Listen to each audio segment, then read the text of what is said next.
नमस्कार। आज हम मोनिका हलान की किताब लेट्स टॉक मनी पर आधारित कुछ नोट्स और समीक्षाओं पर बात करेंगे। अक्सर एक सोच होती है कि पैसों का मैनेजमेंट ये सब तो शायद अमीरों की बातें हैं, पर क्या ये सच है? आज हम इसी किताब के आइडियाज़ पर गौर करेंगे, खासकर भारतीय संदर्भ में पर्सनल फाइनेंस के सिद्धांतों पर, और समझने की कोशिश करेंगे कि कैसे कोई भी अपनी आय को बेहतर तरीके से संभालकर आर्थिक सुरक्षा की तरफ बढ़ सकता है। तो चलिए देखते हैं इन स्रोतों में क्या खास है। हाँ, और ये समझना वाकई महत्वपूर्ण है कि पैसे की योजना बनाना किसी खास वर्ग का काम नहीं है, बल्कि एक बुनियादी जरूरत है। बिल्कुल, ये सिर्फ ज्यादा कमाने वालों के लिए नहीं है। हाँ, किताब और इससे जुड़े नोट्स में एक मुख्य बात यही उभर कर आती है कि भाई फाइनेंशियल प्लानिंग सबके लिए है, चाहे आय कम हो या ज्यादा, अपने पैसे को एक दिशा देना जरूरी लगता है। बिल्कुल सही। असली बात योजना का होना है, रकम चाहे छोटी ही क्यों ना हो। मतलब यहीं से वो वित्तीय अनुशासन की शुरुआत होती है।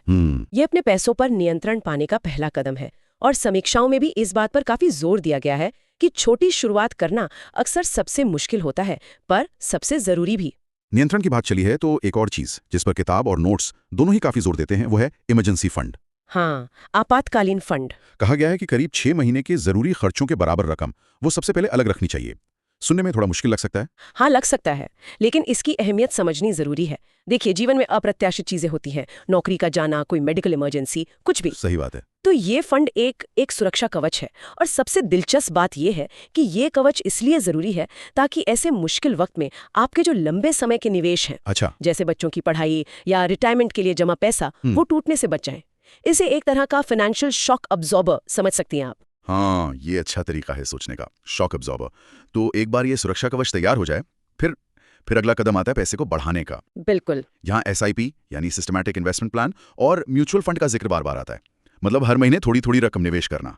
सुनने में तो ये काफी सीधा और आसान लगता है। हाँ, आसान लगता है, और इसका सार है नियमितता और कंपाउंडिंग की ताकत। कंपाउंडिंग। हाँ, कंपाउंडिंग यानी आपके निवेश पर जो रिटर्न मिला उस पर भी आगे रिटर्न मिलना। समय के साथ छोटी रकम भी काफी बढ़ सकती है। और हर महीने निवेश करने से बाजार के उतार चढ़ाव का जोखिम भी वो थोड़ा बढ़ जाता है। किताब अनावश्यक जोखिम से बचने की सलाह देती है, जो मैं समझती हूँ खासकर नए निवेशकों के लिए बहुत अहम है। अच्छा, निवेश की बात तो ठीक है, लेकिन अक्सर लोग एक गलती कर बैठते हैं, शायद जानकारी की कमी से, बीमा और निवेश को मिला देना। हाँ, ये बहुत आम है। बाजार में ऐसी कई पॉलिसियां हैं जो सुरक्षा और रिटर्न दोनों का वादा करती हैं। किताब इन्हें अलग रखने पर क्यों जोर देती है? देखिए, ये एक बुनियादी सवाल उठाता है कि हर फाइनेंशियल प्रोडक्ट का मकसद क्या है। राइट। बीमा, खासकर टर्म इंश्योरेंस, उसका मुख्य उद्देश्य है आपके परिवार को, भगवान न करे कोई अनहोनी हो जाए तो आर्थिक सुरक्षा देना, प्योर प्रोटेक्शन। जबकि निवेश का लक्ष्य है पैसा बढ़ाना, जैसे म्यूचुअल फंड या पीपीएफ के जरिए।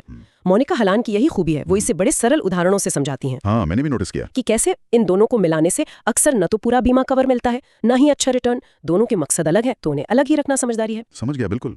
तो इन सब कदमों का मतलब ये इमरजेंसी फंड, एसआईपी, बीमा और निवेश को अलग रखना, इन सब का अंतिम लक्ष्य क्या है? किताब कहती है वित्तीय स्वतंत्रता, पर इसका मतलब क्या सिर्फ बहुत सारा पैसा होना है? नहीं, सिर्फ वो नहीं। मेरे ख्याल से वित्तीय स्वतंत्रता का असली मतलब है पैसों की चिंता से मुक्ति। चिंता से मुक्ति। हाँ, ये वो स्थिति है जब आपका पैसा आपके लिए काम कर रहा हो, आपके खर्चे आपकी योजना के अनुसार चल रहे हों, और आपको अचानक आने वाले खर्चों या भविष्य की जरूरतों की बहुत ज्यादा चिंता न सताए। अच्छा, ये अमीर होने से ज्यादा अपने वित्त पर नियंत्रण होने के बारे में है, एक अनुशासन होने के बारे में है। तो कुल मिलाकर इन नोट्स और समीक्षाओं से ये समझ आता है, आय चाहे जो भी हो, एक प्लान बनाएं, इमरजेंसी के लिए तैयार रहें, हाँ। एसआईपी जैसे तरीकों से नियमित और समझदारी से निवेश करें, हाँ। बीमा को सुरक्षा के लिए और निवेश को पैसा बढ़ाने के लिए समझें, उन्हें मिलाएं नहीं, हाँ। और लक्ष्य रखें पैसों की चिंता से मुक्त होने का। बिल्कुल। संक्षेप में कहें तो ये स्रोत भारतीय माहौल में पर्सनल फाइनेंस मैनेजमेंट की शुरुआत करने के लिए एक बहुत ही व्यावहारिक और स्पष्ट रोड मैप देते हैं। सही है। किताब और समीक्षाएं वित्तीय अनुशासन और योजना पर बहुत जोर देती है,